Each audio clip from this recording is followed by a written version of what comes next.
So I'm not leaving any kind of room for nobody to what they say, disturb my peace. I'm not leaving anybody the place to do that. Not a girl, not a boy. $5, $5 million, a new car, an old car, a house, an apartment.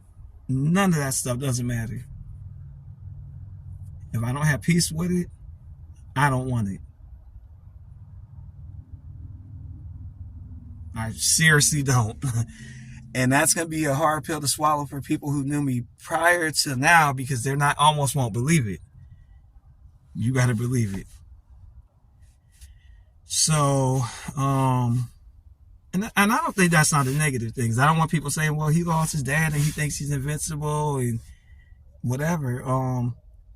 Like I said, I got to that mindset maybe a month before my dad passed. Is I was having a moment where I had felt betrayed by someone. So when I was praying, I felt like God told me, he said, you know what? He said, this is your last day. He said, whatever tears you have to cry about your friend, whatever tears you got to cry about something that happened to you in the past when you were a little kid, God said that them days are over. So when you wake up this next morning, all that stuff no longer exists. He said, whatever is in front of your two eyes from this point forward, that becomes your world. And that's another reason why I can handle the loss of my dad the way that I am. Because for one, my dad still lives inside of me and all of his children and the grandchildren. So my dad is still alive and well, but he's a part of me moving forward. These two eyes go this way. They're not going that way. So whatever is behind me, it made me who I am. It shaped me. It molded me. It had an influence. It had an impact. But if it's not ahead of me, I can't let it stop my forward motion. And like I said, that's my mindset with everything, people, jobs, where I live. If I'm not going forward, if it's not taking me forward, that means it's behind me and it don't have nothing to do with me. And that's the other thing, is people. I had a cousin get mad at me because I made a post. So the last time I talked to my dad told me to focus on myself. That's serious. That was the last conversation with my father on planet Earth as I know it to be. So for me, that means that I'm going to take it to heart. It's not to say that I don't care about other people. It's not to say that I'm not sympathetic when another person is going through something. But it ain't my business. My business is me trying to be the best person that I know to be.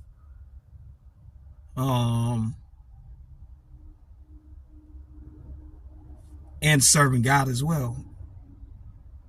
I'm not talking about church serving God. I'm talking about serving the real God, which is how you live your life on a day-to-day basis.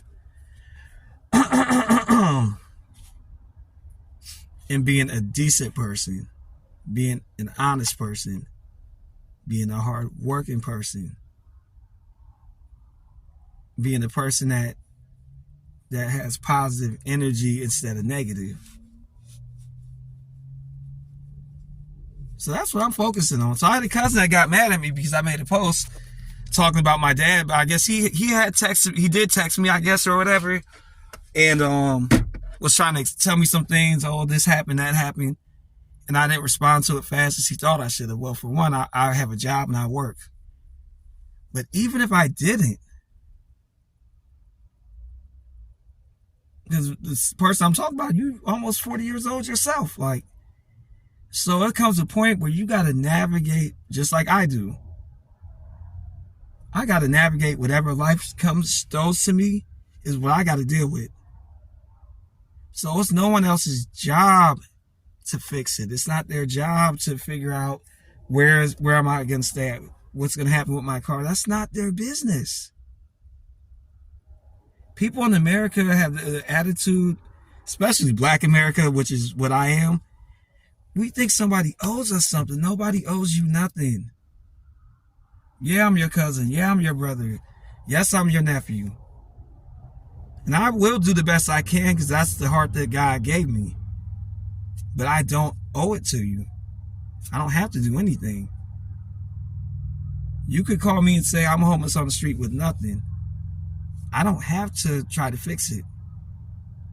And likewise, if that happens to me, if I call you, you don't have to fix it because it's not your business.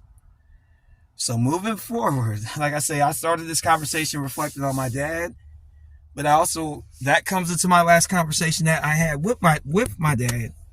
Focus on yourself.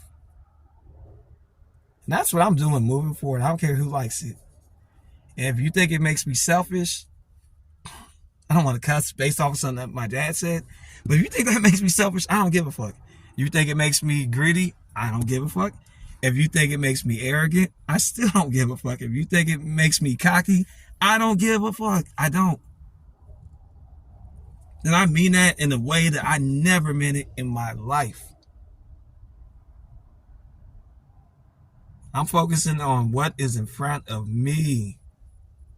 What you did and your wife or your girlfriend, your boys, whatever, it ain't my business. Sorry. It's not my business. So that's my reflection for today. Hope everyone enjoys the background behind me because it is beautiful out there. Tampa Bay, Clearwater. Life is good, y'all. Trust me. Hopefully somebody got something from this video, not just the ending of it, but the positive stuff, because don't focus on just that I said I don't care what people think about me. Also focus on the fact of me saying that I had to grow to learn to be a better person. And that's a journey that I'm still on and will be on for a very long time.